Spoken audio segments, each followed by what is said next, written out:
Flat rate mechanic here. Today we're going to do a rear brake job on a Ford Escape with screw-in type caliper. Basically it's a caliper and e-brake all in one. Normally you'd need a special tool, and I'm going to show you how to do it without any special tools. First we're just going to get this caliper off. Remove the two caliper slide bolts here. Then I'm just going to take a small screwdriver to push them out the rest of the way. Otherwise they can hang up when you're trying to pull the caliper back.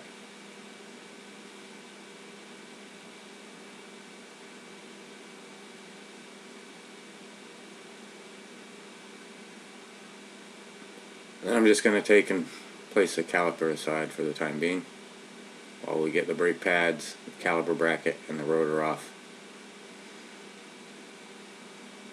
There's also a small clip that you can release with the screwdriver in the front.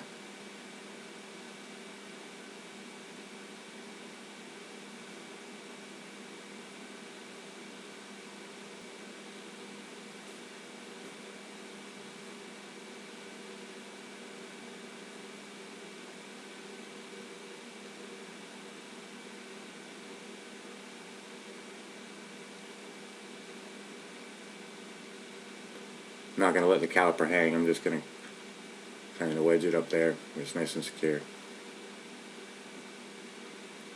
And as you can see, the pads on this are almost all the way down to the backing plate, and it's definitely time to have the brakes done.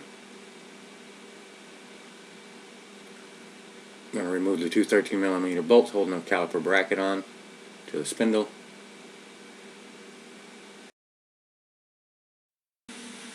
Also, if you don't have a secure place to stick the caliper, you can always hang it by a bungee cord or even a coat hanger, but you don't want to let it hang from the brake hose. On this one, with the screw-in style caliper, it has an e-brake cable and a brake hose attached to it. You can let the e-brake cable take up some of the slack if it's setting, but you don't want to hang from the brake hose. It'll just cause a little too much stress on that hose and possibly damage it. So.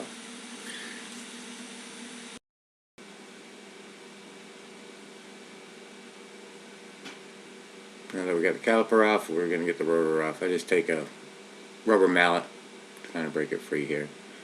Sometimes if this rotor's stuck on, you can use some penetrating oil and let it set for a little bit. Sometimes they do get rusty and stick. This one came off relatively easy. And then you're going to want to make sure the spindle area where the rotor mounts is nice and clean. And on this particular vehicle it doesn't look too bad, so.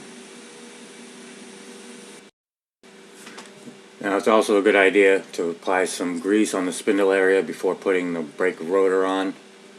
You can also use anti-seize for this. I just find grease works almost just as well, and it's not nearly as messy.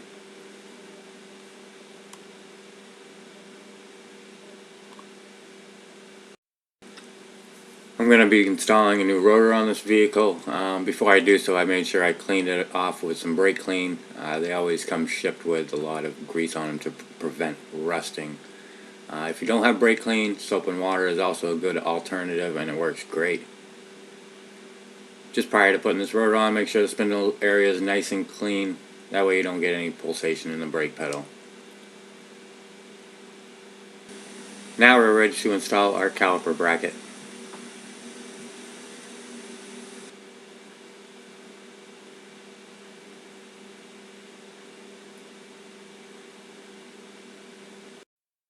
And as you can see, I got the caliper bracket all cleaned up nice and good. I actually we have a sandblast machine. I stuck it in the sandblaster and blasted all the rust away.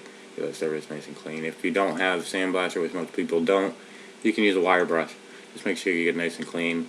I put a little brake grease on there to help the pads slide nicely and prevents rust buildup from underneath the pads, which can cause them to stick in the future.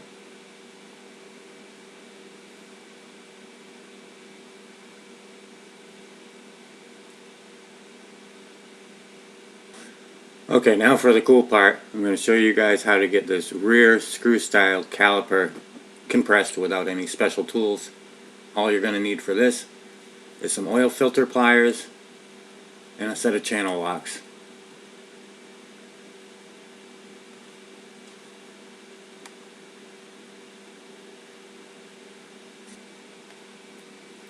I'm going to use the oil filter pliers to keep pressure on the piston, while I use the channel locks to spin the piston.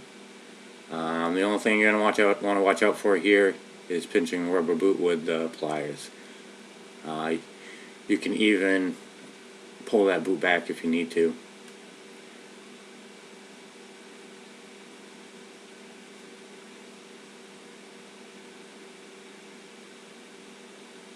Oil filter pliers. Now we're just going to hold steady pressure on that. It doesn't take a ton of pressure, just a nice even steady pressure. And then you're going to want to turn the caliper piston clockwise while rotating it with the channel locks.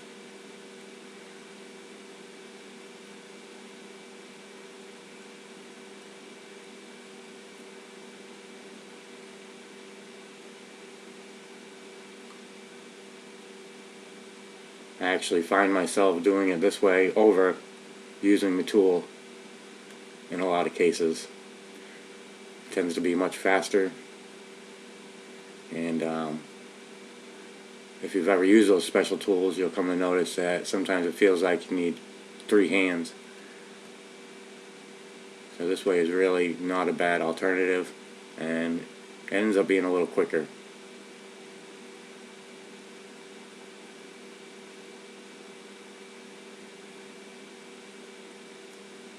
And if you have an older vehicle and you got some rust buildup inside of there, you can pull that boot back a little bit with a pick.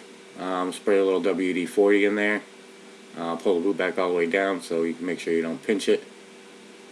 In this case, I was able to get the channel locks on the top of the piston relatively easy, and this is a fairly new vehicle, so everything's still pretty nice and free.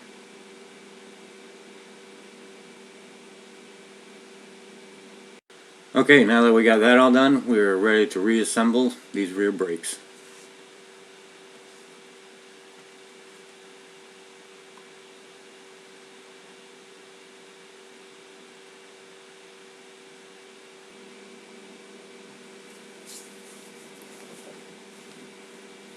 Now we're ready to install our brake pads.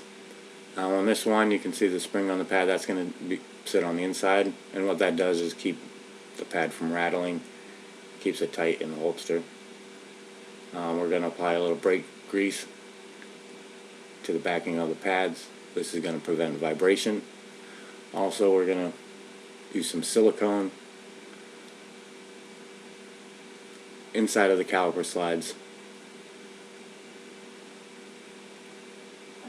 And that's going to keep the caliper slides moving nice and freely, and also protect the rubber. You don't want to use normal grease in there, because over time it will deteriorate the rubber. You want to use the silicone for the brake slides.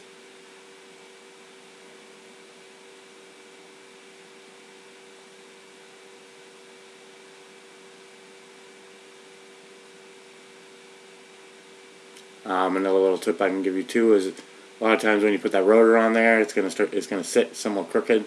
You can just spin a lug nut on there by just hand tight to hold that rotor in place. And you're always going to want to start these caliper slides by hand just to make sure the threads aren't cross-starting.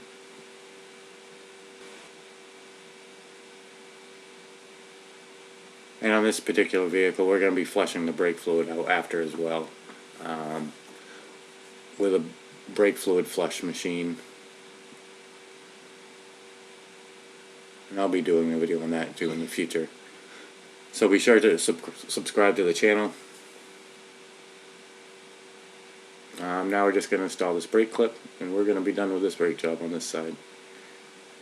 And this I just do by hand. A lot of people have a lot of problem with it, but if you just put it in the holes first and hold it by finger and then clamp it around the bracket, they usually go in relatively easily.